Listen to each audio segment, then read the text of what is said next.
estamos ya de vuelta en su programa. Habla lo que está de acuerdo con la sana doctrina. En esta oportunidad voy a compartir con ustedes un tema de apologética bíblica. Ojo con esto, me explico. La palabra apología significa defensa. Amén. En este caso, ¿defensa de qué? Defensa de la fe. El mejor intérprete de las escrituras es la escritura misma. Amén. Hermano Diego, ¿podría leer 3 pasajes bíblicos? Filipenses 1:17, por favor. Porque hay hermanos y hermanas que están en contra de la apologética bíblica o de defender la fe. Pero vamos a ver que esto es bíblico. Filipenses 1:17. dice: pero los otros por amor, sabiendo que estoy puesto para la defensa del Evangelio. Aleluya. Primera de Pedro 3:15. Sabiendo que estoy puesto para la defensa del Evangelio. Pedro 15. dice así: si no santificad a Dios, el Señor en vuestros corazones, y está siempre preparado para presentar defensa con mansedumbre y reverencia ante todo aquel que os demande razón de la esperanza que hay en vosotros. Aleluya. Y Judas capítulo 1, versículo 3. Y el libro de Judas 1:3 dice: amados, por la gran solicitud que tenía de escribiros acerca de nuestra común salvación, me ha sido necesario escribiros exhortándoos que contendáis ardientemente por la fe que ha sido una vez dada a los santos. Aleluya. O sea, la apologética bíblica, en este caso, la defensa de la fe, es bíblica. No es un invento teológico de algún concilio, seminario o instituto teológico. Es algo que está en la palabra de Dios. Pero ¿dónde está el tema? Primero, para ser apologética, hay que conocer muy bien el tema. Y segundo, como decía el apóstol Pedro, mansedumbre y reverencia. Dos cosas fundamentales para tener que hacer apologética. En esta oportunidad vamos a hablar sobre qué es el movimiento Visión G12. Que también esto sea un impulso para ti, querido hermano. Podría tocar otros pasajes más. La línea está abierta, 41 2 71 38 15. Esperamos también algún comentario, alguna opinión tuya. No estamos cerrados a nada. Esa es la realidad de las cosas. ¿Qué es el movimiento Visión G12? Quiero viajar a 2 de Pedro capítulo 2 versículo 1. Dice de esta manera la palabra: pero hubo también falsos profetas entre el pueblo. Y usted diga amén, ¿eh? Como habrá entre vosotros falsos maestros, que introducirán encubiertamente, de forma camuflada, herejías destructoras, y aún negarán al Señor que los rescató, atrayendo sobre sí mismo destrucción repentina. ¿Qué es el movimiento Visión G12? Hay gente que es parte de todo esto, lamentablemente no se ha dado cuenta. Querido hermano, querida hermana, es tiempo de defender la fe, pero no de defenderla de forma humana, no de defenderla de cuerpo a cuerpo, no de defenderla de que mi opinión vale más que la tuya, sino que defenderla a través de la misma palabra. Juan Calvino en cierta oportunidad dijo: un perro ladra cuando su amo es atacado. Yo sería un cobarde si es atacada la verdad de la palabra y permanezco en silencio. Y tenemos un gran tema hoy día ahí. Muchos están guardando silencio. Dios nos ha levantado como atalayas. ¿Cuál era la tarea del atalaya? Estar en la cúspide, en lo más alto de la torre, vigilando. ¿Vigilando qué? Mirando desde allí si venía el enemigo. Y una vez que veía al enemigo, tenía que tocar la trompeta. Y al escuchar el pueblo, el sonido de la trompeta, aquello significaba que venía un pueblo enemigo.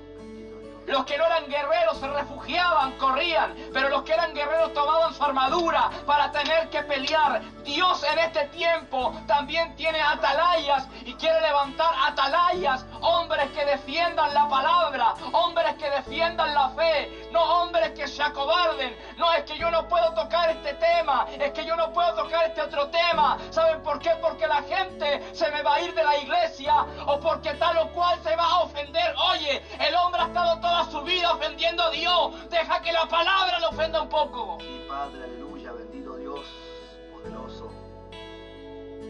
Vamos a entrar. Quiero hablarte, se dice el pecado, pero no el pecador. Eso no es bíblico. Te puedo dar 5 o 6 pasajes acerca de eso. Eso no es bíblico. Te quiero hablar de su fundador, entre comillas. Según César Castellanos Domínguez, él dice textualmente, esto es textual, esto no es parafraseando ni nada, es textual: clamé al Señor, Señor, necesito algo que pueda acelerar el crecimiento de la congregación, y el Señor me mostró el concepto ahora llamado G12, es decir, gobierno de los 12. Esas no son mis palabras, esas palabras son de César Castellanos Domínguez, el aparente o el fundador de este movimiento. La realidad de las cosas es que este es un resumen, porque este es un tema bastante profundo.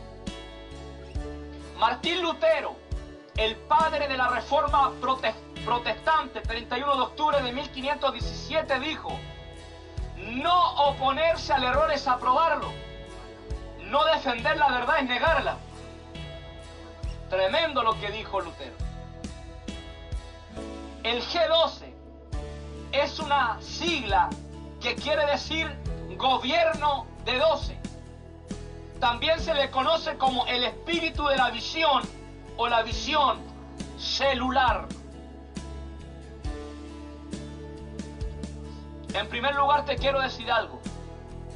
Es un movimiento de tendencia sectario. Es decir, aquí hay una desviación de la palabra de Dios.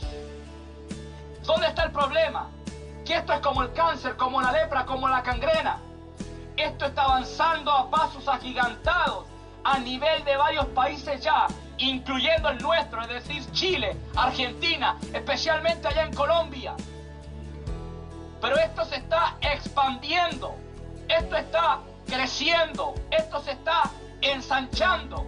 Y muchas veces los líderes, los pastores, los maestros ven esta realidad, pero prefieren guardar silencio. ¿Por qué? Porque saben que se van a meter en problemas si dicen tal o cual cosa. Pero cuando miramos la vida de los mártires, cuando miramos la vida de los apóstoles, cuando miramos la vida de Juan el Bautista, nos damos cuenta de que ellos eran verdaderos hombres de Dios. Herodes, no te es lícito tener a la mujer de tu hermano Felipe, o como Jesús le dijo allí en Mateo 23 a los fariseos y los escribas, fariseos y escribas hipócritas. Pablo dice en 2 Timoteo 4:10, Demas me ha desamparado, amando este mundo. Hombres que hablaban la verdad, hombres que hablaban las cosas tal cual eran. Pero hoy día tenemos un tremendo problema. Es que yo no digo esto porque acaba de dejar de ser mi compadre. Es que yo no digo esto porque ya no va a haber unidad en la iglesia. Es que yo no digo esto porque se me van a ir unos cuantos. Es que yo no digo esto, es que yo no digo esto. ¿Qué le responderás a Dios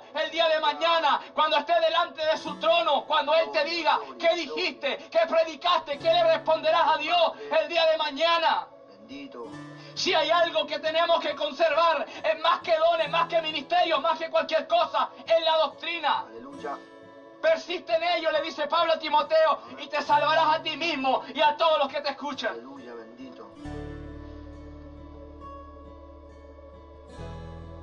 Su fundador tiene por nombre César Castellanos Domínguez. No me importa que él sea su ídolo. No me importa. Este es un pastor y político de la República de Colombia. Tiene un espacio televisivo en el canal Enlace, canal cristiano entre comillas más grande del mundo. Su señal, mire hermano Diego, televisiva cubre más de 110 países y vía internet se puede ver en cualquier parte del mundo. Tremendo. ¿Y qué iglesia pastorea? Misión Carismática Internacional allá en Colombia. Esto no es sacado de la internet. Este es un estudio que lleva a cabo durante 6 o 7 meses, todos los días, informándome, de buenas fuentes, porque hay muchas fuentes. Hay algunas que son verdaderas, otras son más falsas que pistola mariachi. ¿Y dónde está Misión Carismática Internacional? ¿Dónde está esta iglesia? Está en Bogotá. En ese lugar está, allá en Colombia. Hay que ser específico, hay que darle los datos a la gente. ¿Cómo define el G12, su fundador? Como la única estrategia eficaz. Escúcheme bien, mire, porque son palabras de él, no son palabras mías. Usted lo puede buscar y lo va a encontrar. ¿Cómo define él el G12? Como la única estrategia eficaz para el crecimiento numérico de la iglesia de Jesús. Y lo vuelvo a reiterar, como la única estrategia eficaz para el crecimiento numérico de la iglesia de Jesús. Yo te quiero decir algo, querido hermano o querida hermana. La iglesia no necesita método, la iglesia no necesita estrategia. Lo que necesita la iglesia es tener un encuentro con Dios en el monte, así como Moisés, y bajar del monte con las tablas, con la palabra en la mano. Ese es el problema. Recuerdo tiempo atrás, en Lagunilla se hizo una campaña bastante grande. Fui convocado. De repente le da la oportunidad al que supuestamente tenía más experiencia en evangelismo. Yo pensé que él iba a decir, hermano, vamos a orar, vamos a ayunar, nos vamos a conocer. No, empezó a hablar de estrategias, empezó a hablar de métodos, empezó a hablar de un montón de cosas. Es que tenemos que contratar payasos, es que tenemos que contratar gente que anda en zanco, es que tenemos que comprar tiza, es que tenemos que comprar globo, es que tenemos que comprar esto, es que tenemos que comprar esto otro. La iglesia para evangelizar no necesita payaso, la iglesia para evangelizar no necesita vestirse de Spider-Man, de Robin o de tal o cual. La iglesia para evangelizar necesita amar a las almas y tener la palabra. Y ese es el problema. No necesitamos método, no necesitamos estrategia, no necesitamos invento de hombre para tener que llevar la palabra. Recuerdo un día predicando aquí en Boca Sur, a 20, 30 metros de mi persona, aleluya, habían unos jóvenes. Yo desconocí a esos jóvenes, hice el llamado, uno de ellos pasó, los 4 o 5 después le siguieron.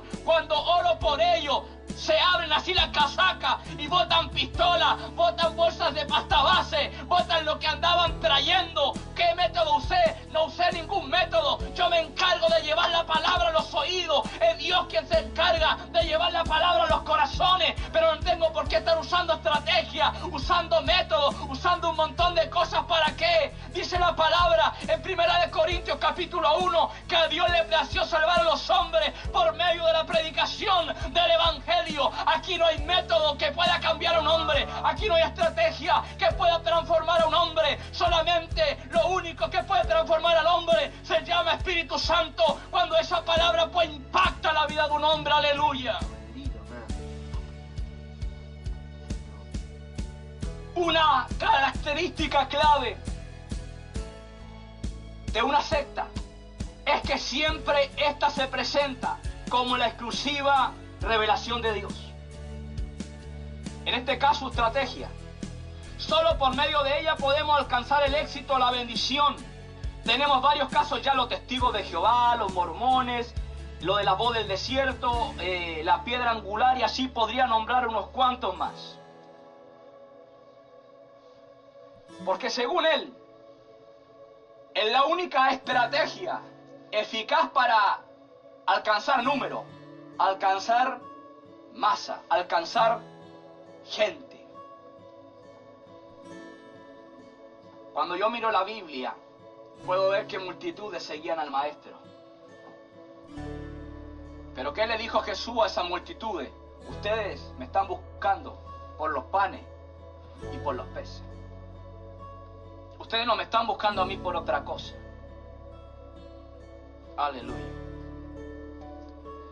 Voy a citar palabras textuales del fundador de esta secta, de este movimiento sectario, y lo digo con todas sus letras. Yo respondo por lo que digo. 41, 2, 71, 38, 15.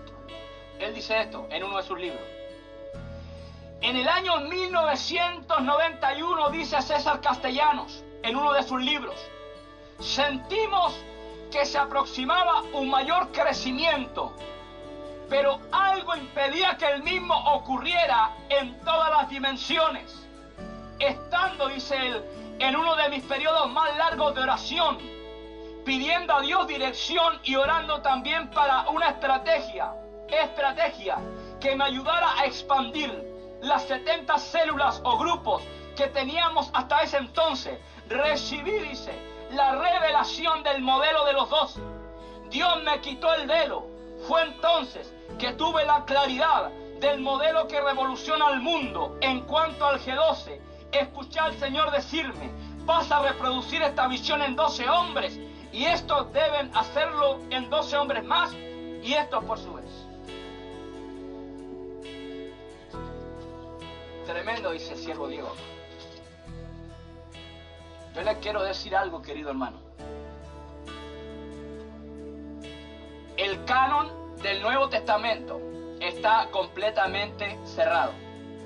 Ni siquiera una pequeña ventana quedó abierta. Ojo con eso. Pero hoy día nos encontramos con gente que anda con nuevas revelaciones. Con revelaciones adicionales, con revelaciones extra bíblicas o antibíblicas. Tenemos un problema muy serio hoy día con ese tipo de gente. Y en el país de los ciegos, el tuerto es el rey. Aleluya. En el país de los ciegos, el tuerto es el rey. Hoy ya tenemos guías de ciegos, esa es la realidad de las cosas. Muchos hablan de un nuevo mover profético, un nuevo mover apostólico. Y ahí es donde vienen las nuevas revelaciones, entre comillas, como dijo Peter Wagner. Es que Dios me dio este sueño, es que Dios me dio esta visión, es que Dios me dio esto, es que Dios me dio esto otro. Mira, yo te quiero decir algo. Yo no creo en el cesacionismo. Soy de teología continuista, es decir, yo creo que los dones del Espíritu Santo permanecen, están vigentes, pero no abusemos tampoco, hablando de nuevas revelaciones, de nuevas estrategias, de nuevos métodos. Jesús, el 95% de su ministerio lo desarrolló en las calles, pero nunca usó un método. Miremos a Pedro, ¿cuántos métodos usó? Ninguno. Miremos a Pablo, ¿quién predicó más que todo y quién ganó más almas que todo? ¿Cuántos métodos usó Pablo? Ningún método. ¿Sabes cómo se llamaba el método de ellos? Se llamaba oración, se llamaba ayuno, se llamaba consagrarse, se llamaba escudriñar las Escrituras, se llamaba meterse con Dios, y ahí es donde está el problema.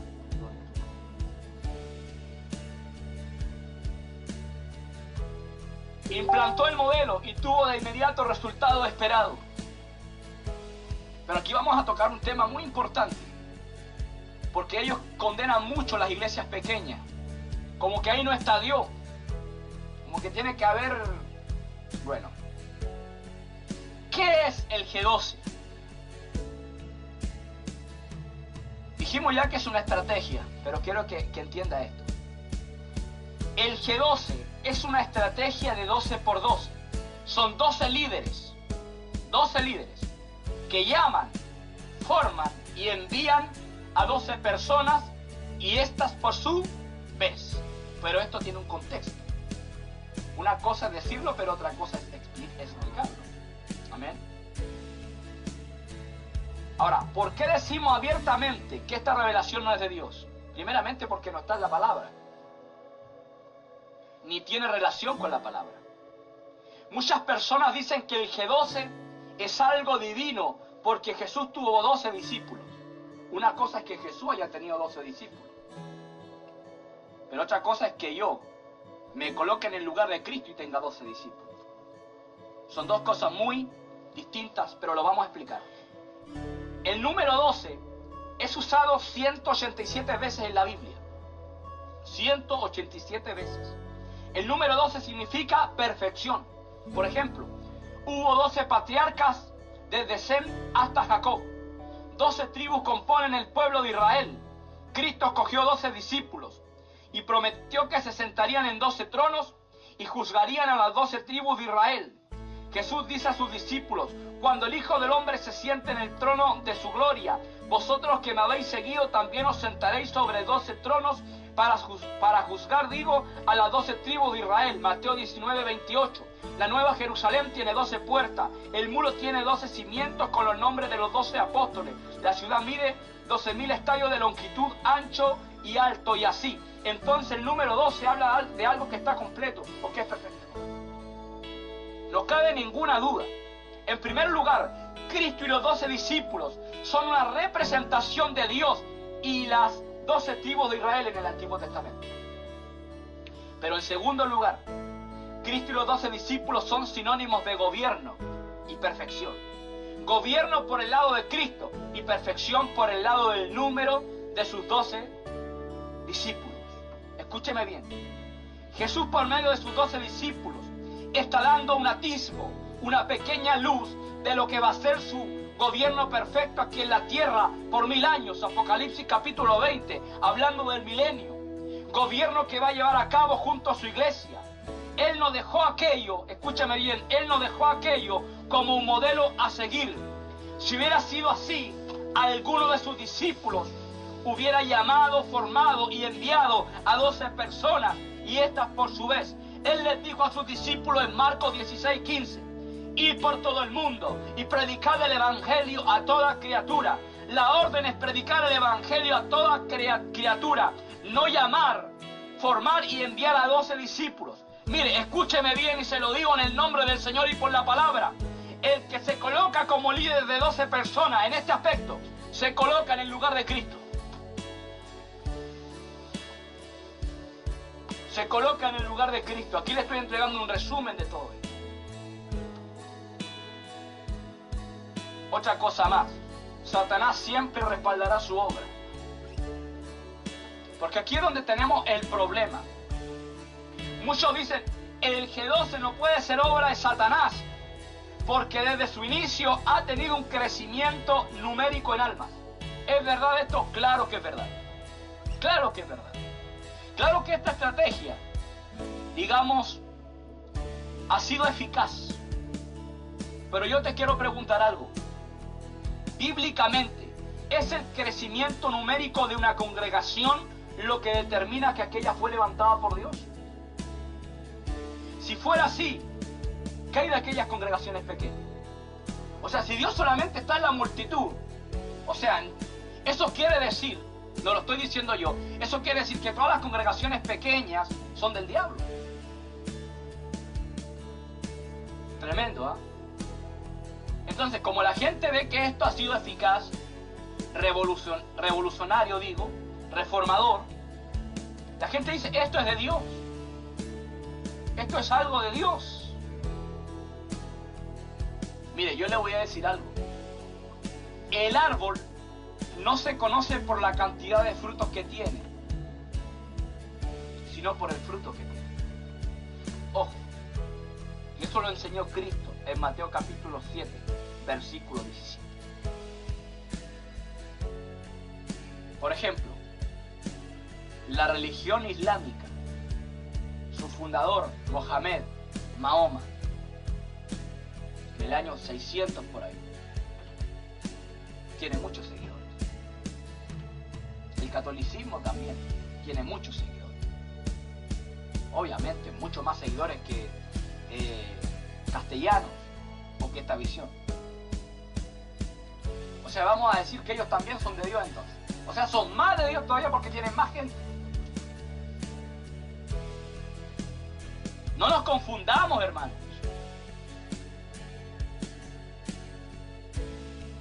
Por ejemplo, T.B. Joshua, entre comillas, profeta internacional, tiene una tremenda congregación y le podría dar el nombre de otro más. Una tremenda congregación donde se reúnen, hermano Diego, miles, en otras millones de personas. Ahí tenemos a Guillermo Maldonado, ahí tenemos a Casruna. O sea, y algunos dicen, no, es que esto es de Dios porque aquí hay harta gente.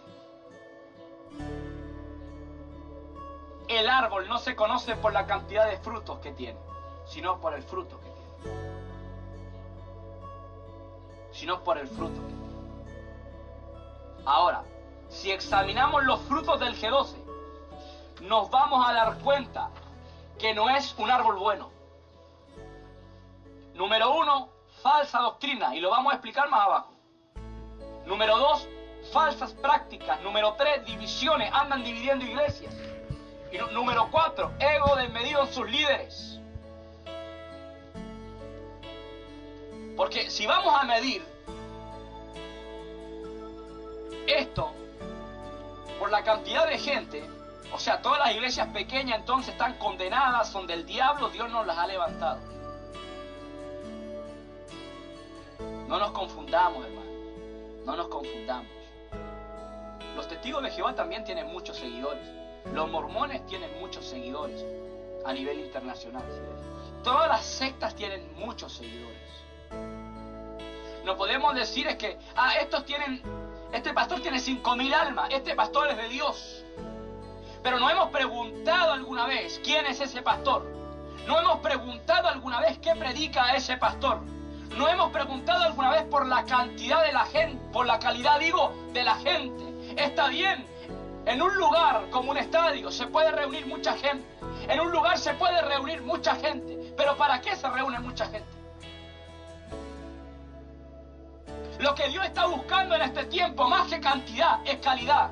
Y ahí es donde está el problema. De repente nos encontramos con tremendos mausoleos, con tremendos templos, con tremendos lugares donde se reúnen 100, 200, 300, 500, miles de personas. Pero cuando escuchamos al predicador nos empieza a doler la cabeza, nos comienza a doler el estómago, como que el Espíritu Santo te está diciendo muévete de aquí porque esto no es mío. Lo que realmente determina si es de Dios o no es la doctrina, es la palabra, es las prácticas, no es el número de gente. ¿Qué importa si son 5? ¿Qué importa si son 10? ¿Qué importa que sean 50 o 30 los que se congregan en tu iglesia? Si se está predicando la verdad, alabado sea el Señor. Aleluya. El G12 está basado en 4 pasos que César Castellano en su libro, miren, le estoy citando hasta un libro, La escalera del éxito, le llama 4 escalones. 4 escalones. Número 1, ganar almas. Número 2, consolidación. Número 3, discipulado, escuela de líder. Y número 4, enviar a hacer 12 discípulos. Vamos a analizarlo rápidamente ya que el tiempo es oro en la radio. Análisis de cada uno de estos pasos o escalones. Mire, los vamos a analizar. Esta visión está basada ahí. Ganar almas. Predicar el evangelio a los perdidos, en otras palabras. Eso debe entenderse. El problema es que según ellos, mire, escúcheme bien, todos estamos perdidos. Solo ellos poseen la salvación. El logo, mire, escúcheme bien, el logo del G12 es una G que significa gobierno. Y dentro de esta G está el planeta Tierra simbolizado, al lado está el número 12, significa 12 discípulos. Esto muestra que el G12 tiene como meta alcanzar el mundo entero, incluyendo iglesias evangélicas, como ya lo han hecho. Ojo con eso. La meta de la iglesia de Jesús es predicar el evangelio solamente a los perdidos, porque para ellos es el evangelio. Aquellos que ya son salvos no tienen necesidad de escuchar el evangelio, las buenas nuevas de salvación. Pero estos andan por ahí dividiendo iglesias. Entran encubiertamente. Tienen apariencia de piedad, pero niegan la eficacia de ella. Por eso que los pastores tienen que estar constantemente escudriñando la Sagrada Escritura. Pero no solamente que sea una cuestión teológica, sino que también por otro lado estén orando. Un bote avanza con 2 remos, hermano Diego, no solamente con uno. Oración y palabra, oración y palabra. Porque estos tipos, como bien leía la palabra, en 2 de Pedro, entran de forma encubierta. Ellos no te vienen diciendo, yo soy testigo de Jehová, yo soy G12, yo traigo esta estrategia. No, tú lo puedes mirar y lo puedes hasta confundir con el arcángel Miguel a lo mejor, o con el ángel Gabriel.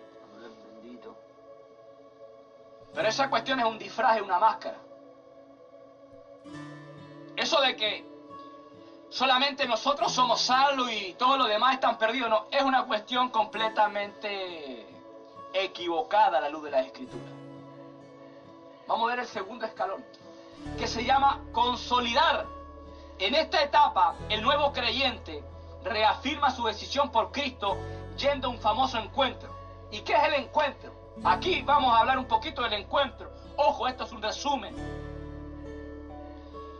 El encuentro es un retiro espiritual de 3 días. 3 días. Antes de ir al encuentro, debo ir al preencuentro, que es la preparación de los temas que se van a tratar en el encuentro. El encuentro se hace en un lugar aislado o apartado de la ciudad. ¡Qué extraño! ¿Qué se querrá ocultar? Dios es luz y no tinieblas. Ahora, todos se van juntos a este encuentro, ya sea en un furgón o en un bus. Otra cosa más, no se puede sacar fotos, ni grabar, ni nada por el estilo. ¿Qué se estará ocultando? ¿Por qué tanto sigilo? Ya lo sabrá. Antes de participar en este encuentro, debo hacer un pacto de silencio, que consiste en ¿qué? En no divulgar nada de lo que vea o experimente. Pero ¿qué es lo que dice Jesús en Lucas 8:39? Le dijo al ciego, cuenta cuán grandes cosas Dios ha hecho contigo. ¿Y por qué ellos no cuentan esas grandes cosas? Con punto y detalle. ¿Por qué no las cuentan abiertamente? Los que encabezan este encuentro dicen que allí ocurren cosas tremendas de parte de Dios. La gente lo dice también, pero no dice qué cosas son. Ahora, ¿por qué no se debe divulgar eso cuando Jesús nos dice que debemos contar lo que Dios hace con nosotros? Claramente podemos entender que las cosas que ocurren allí no son cosas de Dios, sino cosas del maligno. Para su información, los jesuitas, para el año 1540, practicaban unos llamados encuentros similares a este. ¿Y qué cosas se practican en este encuentro? Vamos rápidamente ya que el tiempo nos está alcanzando. Según los testimonios verídicos de muchas personas, las cosas que se llevan a cabo allí son antibíblicas. Todos testifican lo mismo. Mire, escúcheme bien, voy a compartir con ustedes el testimonio de un pastor, del pastor Marcos Andrés Neoda, de la Argentina. Compatriota acá de mi amigo. Al ver este pastor, que su iglesia se estaba volviendo al G12 y estaba asistiendo a este encuentro, él dijo, yo quiero saber de qué se trata esto. Y se infiltró para ver de qué se trataba y así después poder hablar con base. Y mire lo que narra él, Marco Andrés Neoda, de la Argentina. Narra al pastor que el encuentro comenzó un día viernes en la noche y terminó el día domingo en la tarde. Sigue narrando. Al inicio del encuentro, una persona que pertenecía a la asistencia del encuentro, dice, a todos nos pidió por esos 3 días cualquier objeto que anduviéramos trayendo, como por ejemplo un celular, una cámara fotográfica, una cadena, cualquier cosa. Escuche bien porque esto es muy importante.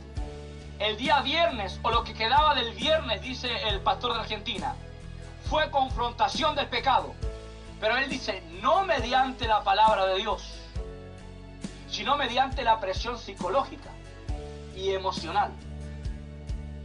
Y mire lo que dice él, escúcheme bien. Se hizo un llamado reiterado a vomitar el pecado. O sea, usted tenía que vomitar el pecado, entre comillas. ¿Dónde aparece eso en la Biblia? En ninguna parte.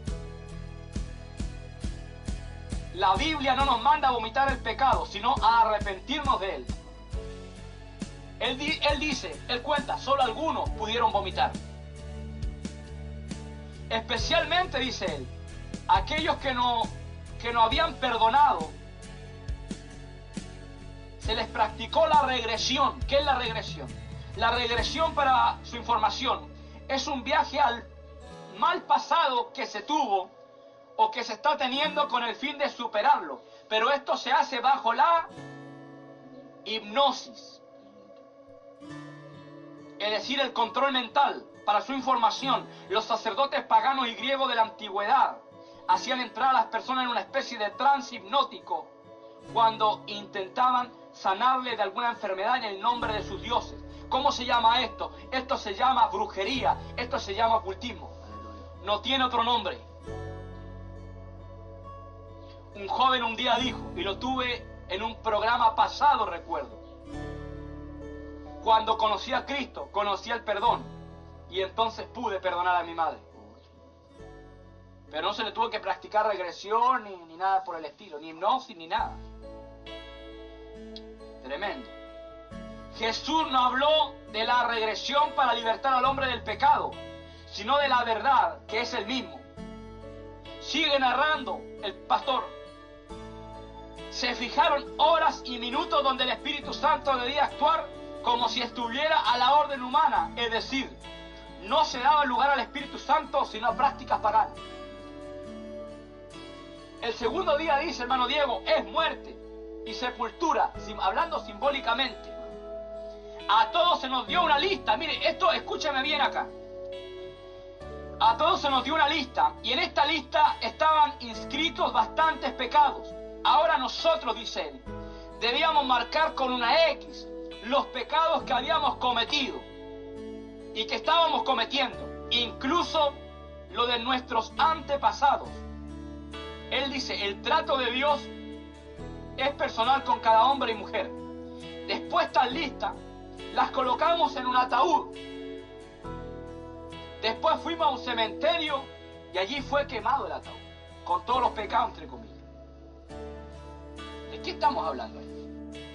Prácticas completamente antibíblicas. Prácticas que no están en la Biblia.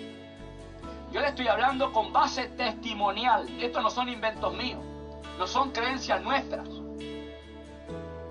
Porque algunos saltan como verdaderos leones o tigres cuando uno toca estos temas, y están muy camuflados ahí en las redes sociales, esperando que publica uno para tener que lanzarse sobre uno y decir esto es de Dios, cuando ni siquiera conocen el tema. Que el Señor reprenda al diablo. El tercer día, dice él, es resurrección. Así como Cristo, dice él, resucitó el domingo, ahora nosotros resucitamos. También eso era algo simbólico. Se nos hizo un llamado reiterado a recibir el Espíritu Santo de cuerpo a cuerpo. Y mire, escucha bien, para ello debíamos tocar y abrazar al líder principal del encuentro. La palabra del Señor no nos enseña eso. Por ejemplo, Hechos 19:6, Hechos 8:17, Hechos 10:44. Como podemos ver, hermanos, las prácticas que se llevan a cabo en el encuentro son antibíblicas. Por ende, el encuentro es algo completamente falso. Es una falacia. Es algo completamente antibíblico. Y mire, escuche este testimonio. Felipe Rosado, un ex apóstol de esta secta, se retiró de ella al contarle su hija, la hija de él, de 19 años, que en un retiro de estos que hacen ellos por 3 días, donde habían ido todos, un joven de 23 años la atacó sexualmente tratando de quitarle un demonio sexual. ¿Qué le parece? Y eso que esto es un resumen. nosotros predicamos el Evangelio. Llamamos a las almas al arrepentimiento. El Espíritu Santo es quien convence de pecado, justicia y juicio. Pero todo lo demás, es decir, todo lo que está aquí, o todo lo que se practica en el G12, o donde está cimentado, es completamente antibíblico, anti-escritural. Por ejemplo, como el testimonio de Felipe Rosado, un ex apóstol. Se lo puede encontrar en YouTube el testimonio. Terrible. ¿Y por qué tanto sigilo? Que no puedo sacar una foto, que no puedo grabar. Otros hablan de una cruz, entre comillas, donde tienen que clavar con una especie de alfiler, por así decirlo, con una aguja, sus pecados y después quemarla. Prácticas similares a la brujería. La Biblia no nos enseña eso. Y si la Biblia no me enseña eso, yo no tengo por qué llevar a cabo eso. Número 3. Le dije, cierto, que el tiempo es oro acá. El discipulado, porque son 4 escalones, vamos en el tercero. El discipulado dura un periodo de 6 o 9 meses. Al discípulo no se le enseña a cabalgar el discipulado bíblico, sino mayormente las estrategias del G12. Un discipulado de 6 a 9 meses. ¿Qué es lo que es eso? O sea, como que en serio no preparamos a la persona, la transformamos en un líder para que vaya y convenza a 12 personas. En 6 o 9 meses, ¿cuánto aprende una persona? ¿Cuánto sabe? Pero aquí el enfoque no es enseñarle la palabra como lo enseñó Cristo, como lo enseñó Pablo, como lo enseñó Pedro. No estamos hablando aquí de teología, estamos hablando de estrategias. De usar estrategias. La realidad es que ningún hombre de la Biblia usó estrategias. Recuerdo una campaña que tuvimos con un cuñado mío en Yumbel. Yumbel, un pueblo muy católico donde se adora, entre comillas, a San Sebastián. Y fuimos a predicar a un lugar, hermano Diego, muy católico. Usted estaba rodeado de imágenes, y de María, de Pedro, de cuánto diablo hubiera. Y empezamos a predicar y Dios se glorificó. Se arrepintieron los que tenían que arrepentirse. Y así. ¿Y cuánta estrategia usamos? Ninguna. Después fuimos a Yumbel Estación, un lugar que queda más adentro todavía. Y para la gloria de Dios, esto no es para la gloria mía, y lo digo delante de Dios. Se despobló la población. Oramos, no sé por cuánta gente, no sé cuánta gente se entregó al Señor. ¿Y cuánta estrategia usamos? Ninguna estrategia. Entonces tú no me puedes decir a mí que hay que usar estrategias, que hay que usar métodos. Llámame arcaico, llámame antiguo, llámame extremista, llámame legalista. Dime que me quedé en el pasado, no importa. Prefiero que la gente me diga eso hoy día antes que Dios me diga en el mañana: no te conozco, hacedor de maldad, maldito al fuego eterno. Es que yo profetizaba en tu nombre, es que yo hacía milagros en tu nombre, es que yo echaba demonios fuera en tu nombre, es que por medio de tal estrategia algunos alcanzamos. Pero ¿qué te dirá el Señor? Y ahí es donde podemos comprobar que los dones no salvan a nadie. Como bien decía el hermano Diego, los dones siempre van a hablar de Dios, pero los frutos siempre van a hablar de ti. Y ahí es donde está el problema. Porque Jesús en ningún momento le dice a ellos: ¿y cuándo ustedes fueron usados? No, simplemente le dice: no los conozco. ¿Y cuál es el cuarto escalón? Enviado. Ahora que se está preparado, entre comillas, es enviado a llamar, formar y enviar 12 discípulos. Un pastor amigo de la Argentina, hace 3 años atrás más o menos, me dice: esto es una verdadera competencia. Y realmente no estamos llamados a competir unos con otros. El mismo César Castellanos dijo en una oportunidad que esto era una competencia pero sana. Pero no deja de ser una competencia. Jesús a sus discípulos no los mandó ni a competir ni a formar sus 12, sino a predicar el Evangelio a toda criatura. Lo que en resumen queda poco. Tremendo este mensaje. Recuerden que este es un tema bastante amplio. Si usted quiere mayor información, se puede comunicar con el evangelista Diego Leguizamón o se puede comunicar conmigo, mi Facebook Evangelista Miguel Vega. Yo respondo por lo que digo. Porque esto no es simplemente, me meto a la internet y después imprimo y listo, no. Esto es una investigación que se lleva a cabo. Donde uno tiene que estar días, tiene que estarse quemando las pestañas de repente, noches enteras, ¿para qué? Para poder entender algo, para poder hablar de una fuente verídica. Pero ¿qué es lo más sorprendente de todo? Que el G12 no es originario de Castellano. Dijimos al principio que era el fundador, claro, de este tiempo, entre comillas. Pero el G12 de Castellanos tiene su base en el catolicismo. Sus prácticas son idénticas a las que desarrolló Ignacio de Loyola, el fundador de los jesuitas, y así también José María Escrivá de Balaguer, fundador del Opus Dei. En pocas palabras, hermano Diego, se trata de una copia, pero actualizada. Este varón, estoy hablando de José María Escrivá de Balaguer, fue un sacerdote católico muy conocido y reconocido, especialmente por su gran obra, el Opus Dei, y eso en latín, al español sería la obra de Dios. Fundó el Opus Dei con 13 hombres, pero uno desertó al enamorarse. Quedó con 12 hombres. Al verse con 12 hombres, José María Escrivá de Balaguer entiende que Dios le está llamando a una obra especial tipo mesiánica, Jesús y sus 12 discípulos. Aquí es donde crea el concepto de uno liderando o gobernando a 12. El Opus Dei, por un determinado tiempo, siguió este modelo. También hacía un famoso encuentro de 3 días. Allí no se podía sacar fotos, ni grabar, ni nada de eso. Y antes se debía hacer un pacto de silencio que consistía en no divulgar nada de lo que se viera experimentar allí. Las prácticas que ocurrían allí eran anormales y antibíblicas. Trabajaban con las células homogéneas, digo, es decir, los hombres por un lado y las mujeres por otro lado, igual como se trabaja en algunas áreas en el G12 de César Castellanos. Recuerda que esto es un resumen. El tema es bastante extenso, pero yo creo que al ser un resumen, hermano Diego, queda muy claro que lo que se vive allí es algo completamente antibíblico. Es algo que se opone a la Biblia.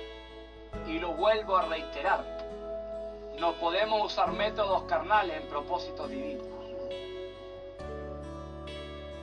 No podemos usar métodos carnales en propósitos divinos.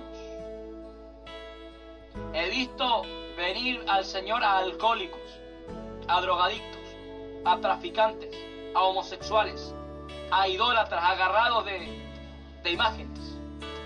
Y nunca he usado un método. Ni digo que tampoco ellos llegan por mí. Ellos llegan por la predicación del Evangelio. Y ahí es donde trabaja el Espíritu Santo. ¿Será que te falta orar, ayunar, buscar de Dios para tener que pararte afuera con un mensaje firme? La iglesia de Cristo no necesita métodos. La iglesia de Cristo no necesita estrategia. Yo te quiero decir algo, para avanzar como iglesia debemos regresar a las Escrituras. ¡Qué tremendo! Suena un poco contradictorio, pero para avanzar, para echarle para adelante, para arrancar, debemos regresar a las Escrituras. Debemos regresar a lo que dijo Cristo, a lo que dijo Pablo, a lo que dijo Pedro. Es la única manera de avanzar. No existe otra manera de avanzar. Es que estamos avanzando con esta nueva estrategia. Es que estamos avanzando con este nuevo libro. Es que estamos avanzando con este nuevo líder, hermano. El Señor reprenda al diablo. La única manera para avanzar es regresar a las Escrituras. Es tener que sumergirte en la palabra. Es tener que quemarte las pestañas día y noche. Y tener que vivir por esta palabra y para ella. Es la única manera. Hoy día se está predicando un evangelio muy liviano. Algunos tienen hasta sabor a leche y yogur, porque es muy livianito lo que se predica.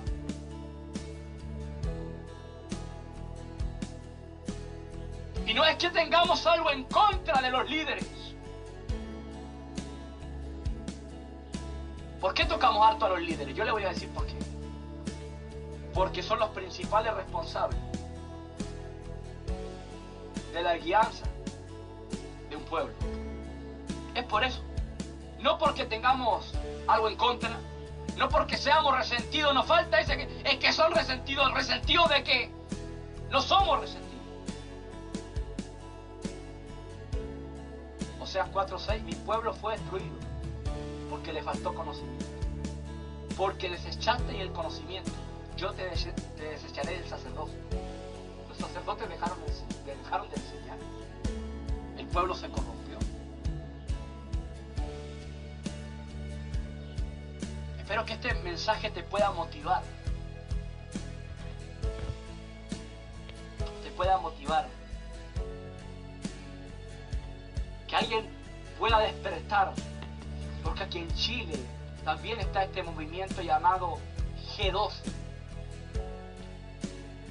Y hay algunos que cacarean como gallinas, pero el tema lo desconocen por completo.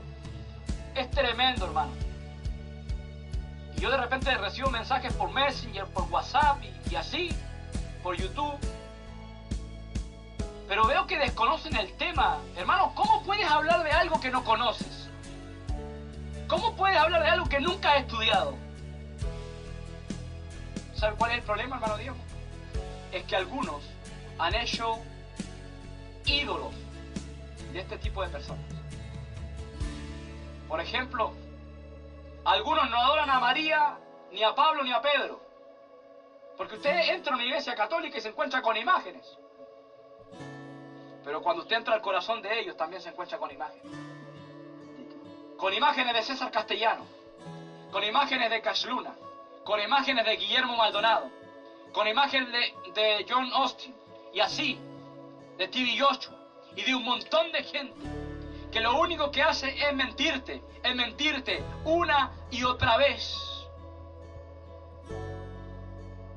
Y desafío a los apóstoles de la prosperidad. Vayan a predicar a Kenia, vayan a predicar a la India, vayan a predicar a la República Dominicana, vayan a predicar al África. Lleven allí su mensaje de prosperidad y van a ver cuántos resultados van a tener. Ninguno. ¿Sabes por qué? Porque a esos lugares uno tiene que llevar alimento. Uno a esos lugares tiene que ir a dar y no a recibir. Pero entre prósperos es fácil hablar de prosperidad. Donde hay ingenieros, donde hay doctores, donde hay gente que tiene una buena situación económica, es fácil sembrar la teología o el evangelio de la prosperidad. Pero ¿qué pasa cuando voy a un lugar donde hay escasez económica? ¿Qué pasa cuando voy al África, cuando voy a Camerún, cuando voy a otros lugares? ¿Qué es lo que pasa allí? ¿Me sirve ese mensaje de prosperidad? No me sirve para nada. ¿Sabes por qué? Porque la tierra no es fértil. Amén, hermano Diego, nos quedan 5 minutos. ¿Alguna opinión acerca del tema? Y la verdad, mire, cielo, estamos para aprender. Fue muy de bendición el estudio este que trajo nuestro hermano Miguel Ángel, hermano, amén. Solamente el necio, amén, o el que no quiera aceptar el consejo de la palabra de Dios puede rechazarlo, hermano. Pero algún día vamos a estar delante, ya sea del tribunal de Cristo, juicio del gran trono blanco, hermano, y ahí las papas van a arder, hermano, y aquel que te puede excusar que Jesucristo ahora no quiere aceptar consejo, ahí va a estar como juez, ya no como abogado, hermano. Y bueno, la verdad que una bendición muy grande poder compartir con el siervo Miguel, con ustedes, siervo y sierva que han escuchado, amén. Y bueno, me estoy despidiendo, siervo, amén. Se despide su hermano Diego, amén, evangelista. Ya este miércoles a la noche estamos viajando para Santiago a terminar. Y de ahí para Puerto San Antonio a compartir con nuestro Fabián Obreque, y después volver a Santiago a compartir con los pastores, y ya la primera semana de septiembre puede estar regresando a Buenos Aires. Así que los saludos, siervo, amén, y la verdad que una bendición el estudio que trajo nuestro hermano, de mucha edificación, siervo, amén. Amén y amén, Dios bendiga todo esto.